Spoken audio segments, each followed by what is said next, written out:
আজকে আমাকে বৃন্দা কারাতের মতন করে আমার শাশুড়ি সাজিয়ে দিয়েছে। এসেছি বিয়ে বাড়িতে আর আমি দেখো ঠান্ডা একেবারে গুটিয়ে গেছি। বস 2 মিনিট বস।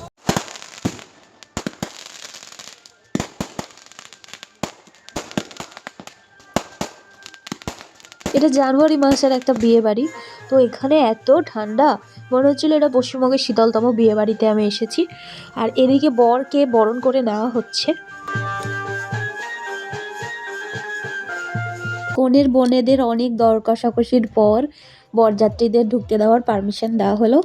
তো এখন বিয়ের রিচুয়াল এদিকে শুরু হয়ে গেছে।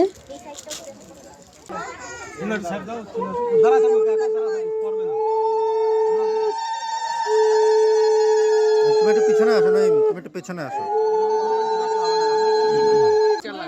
চোখে চোখ রেখে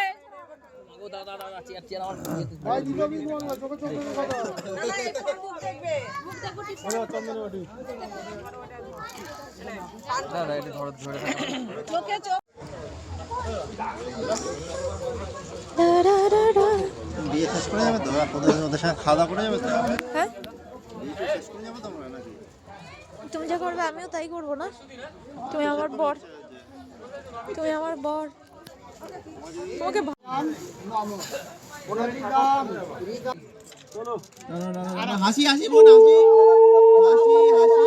এখন সিঁদুরদান হয়ে গেল, এরপরে বিয়ের অন্যান্য রিচুয়াল চলছে আর আমরা এদিকে একটা ছবি তুলে নিচ্ছি। প্রায় রাত 1টা বেজে গেল বিয়েটা শেষ হতে। তো এরপরে আমরা খাওয়া দাওয়া করে নিয়েছিলাম। তো এখানে বর কনে তাদের বিভিন্ন রকমের ভিডিও এবং ফটোশ্যুটগুলো করে নিচ্ছে। তো এরপরেও নানান রকমের রিচুয়াল থাকে যখন কনেকে নিয়ে বর বাড়ির দিকে রওনা হবে। তো প্রায় 4টে বেজে যাবে তাদের। তো এই কারণে আমরা 2টোর দিকে বেরিয়ে পড়েছিলাম। কেমন লাগছে আমাকে তোমরা একটু খেন্তির মামুড়ি। আমি এখন যাচ্ছি সুখেন্দার বৌভাত অ্যাটেন্ড করতে। খুব সেজেছি। তো চলো গাইস, এই ঠান্ডার মধ্যে আমি চাদর গায়ে দেবো না, এটা হচ্ছে আমার ক্ষমতা।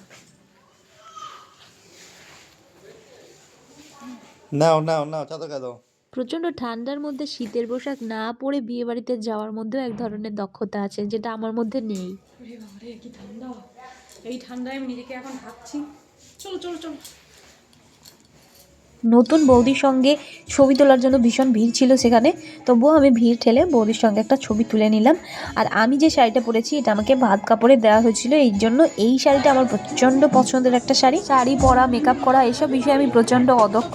তো ইউটিউব দেখে অনেক কষ্টে এই শাড়িটা পরেছি। ননভেজ খাবো না বলে আমি বাড়ি থেকেই ডিনার করে গিয়েছিলাম। তো ওখানে গিয়ে আমি 1 কাপ কফি খেয়ে নিলাম, তারপর কিছুক্ষণ ঘোরাঘুরি করে বাড়ি ফিরলাম।